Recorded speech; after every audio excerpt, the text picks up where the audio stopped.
Boogeyman band coming round the bend. Is boogeyman band. Is boogeyman band. Greetings, my fellow fright fiends, and thanks so much for dropping by the Horror Zone channel. I hope everyone's doing well. This is another video that I decided to do this week. I kind of wanted to make this week kind of a countdown to Halloween Ends. And I wanted to do something a little bit different in this countdown series because I am planning on ranking all of the Halloween films once Halloween Ends comes out, and it's going to be dropping this Friday. But for today's video, I thought I'd do something a little bit different. Now, this item that I'm going to showcase, I've never done a video on.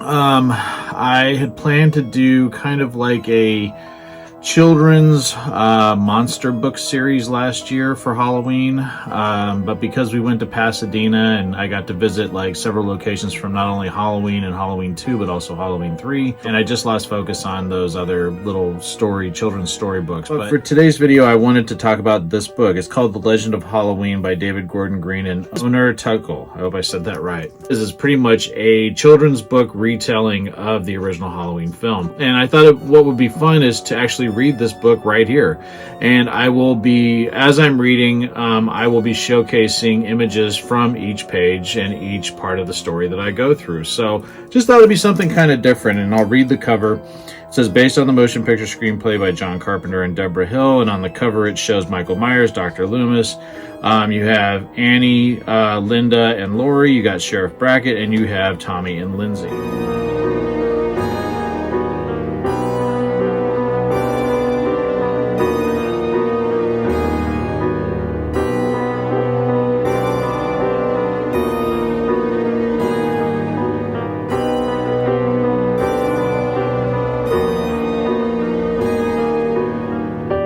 Back, it says the perfect treat for Halloween fans of almost all ages. It says Michael Myers has been a naughty little boy. On Halloween night, he took a knife and did some very bad things. Luckily, he was caught and locked away in Smith's Grove Sanitarium. Dr. Loomis was determined to keep him institutionalized for the rest of his life. Dr. Loomis knew what was behind Michael's vacant stare. It was evil, purely and simply evil. Years later, Michael escapes and makes his way back to Haddonfield. At night, he came home for some more mischief and mayhem. What is it about Halloween that drives this young man to kill? We might never know. And then it shows Laurie, Annie, and Linda. Dr. Loomis, Tommy, and Lindsay has a jack-o'-lantern with the knife through it.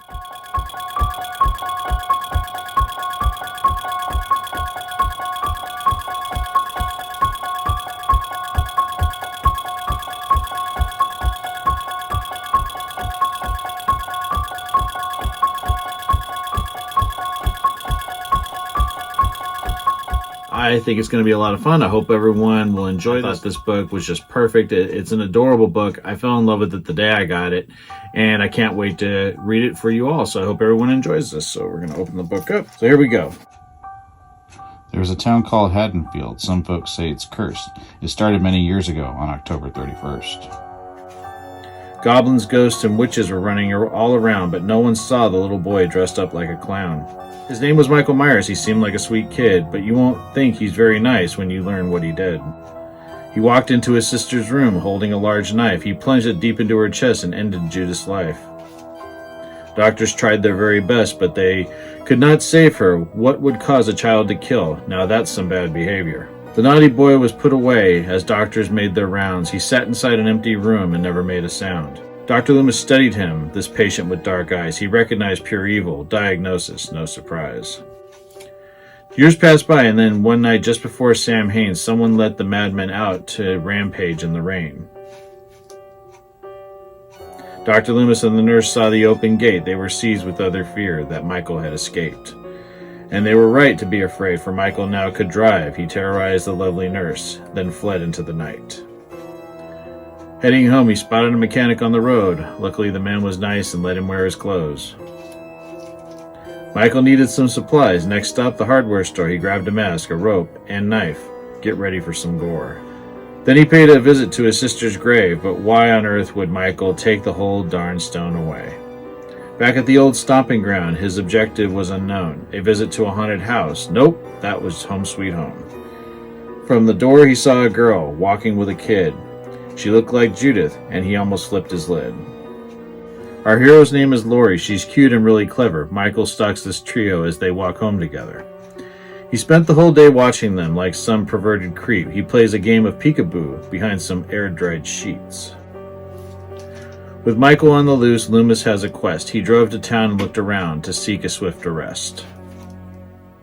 The time has come for trick-or-treaters, makeup, masks, and capes, but no one saw the crazy man with the scary shape.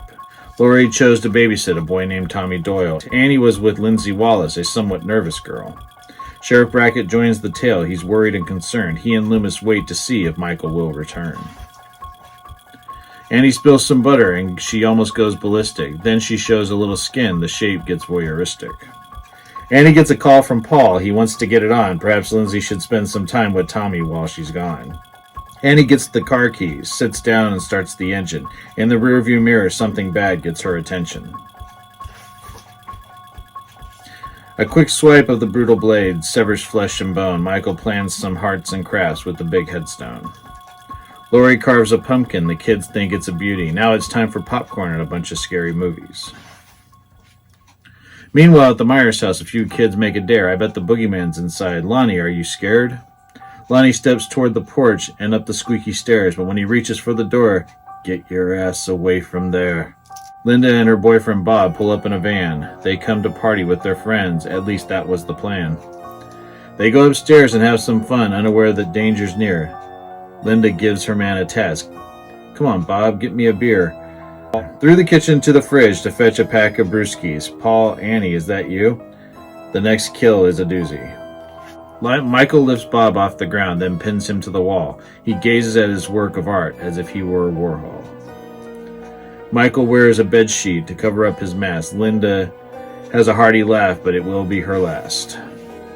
She makes a call to Laurie, but then she starts to choke. Burp, gasp, cough, grunt.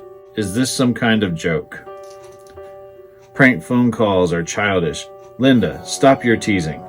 Then the most disturbing sound, a man with heavy breathing. Laurie Strode grows very brave when she hangs up the phone, but she's pretty careless when she leaves the kids alone. Then she has a feeling that she's never felt before. She doesn't know the horrors that are on the second floor. On display are her friends, dead in weird positions. Laurie is the queen of screams. There is no competition. As she backs into the hall, the shape waits to attack, and when he swings his carving knife, he's Casey at the bat. After Laurie's staircase falls, she runs in primal fear, cuts and slashes on her arm, each scar a souvenir.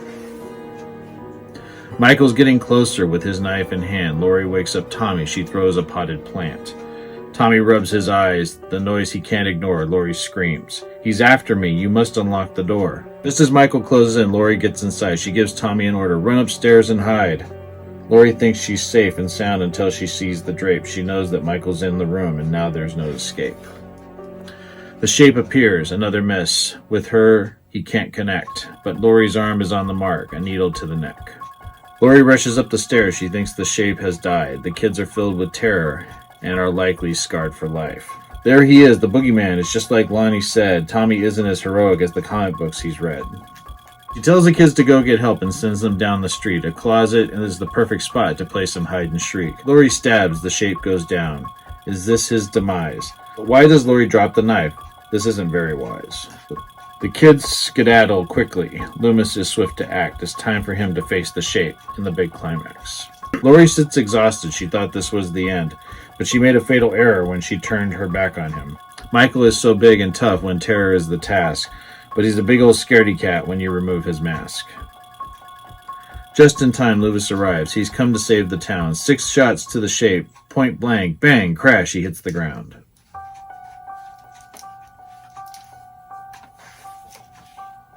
No man could survive that fall, but somehow Michael does. Was that the boogeyman? As a matter of fact, it was. Where did he go? Under the bed, in a closet, behind a tree. It seems for now, the shape is gone. But there's always, always next Halloween. So that is it, fellow fiends. I had a blast revisiting this book. It's probably one of my favorite Halloween items that I have. I love that they turned the original movie into a kid's book. I absolutely love this book. I love the way that it's told. I love the artwork. Reminds me of like a kid's book I would have read when I was little. But let me know what you guys think. I hope you guys enjoyed this. I'm going to be doing a Halloween themed video every day this week until we get to the day where Michael Myers returns on the big screen for one final time. maybe.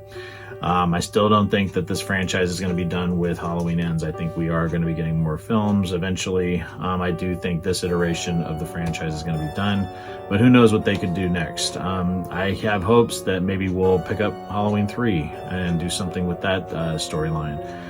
But you know, one can always hope. But let me know what you guys think about the book. I hope you guys enjoyed the reading. Thank you so much for watching. So thanks so much everyone for stopping by. Take it easy, stay scared as always, and remember, You can't kill the boogeyman.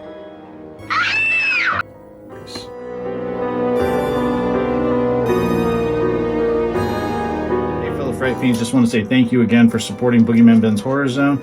If you're brand new to the channel and you haven't yet subscribed, please hit the subscribe button down below, hit the bell notification so you're updated every time I drop a new video. I typically do this once or twice a week with new content. I've been doing this for over 11 years and the horror genre is a passion of mine, and it really means a lot to me that I can share that passion with all of you guys. Thanks so much again for the support, and I'll talk to you again later. Take it easy, stay scared as always.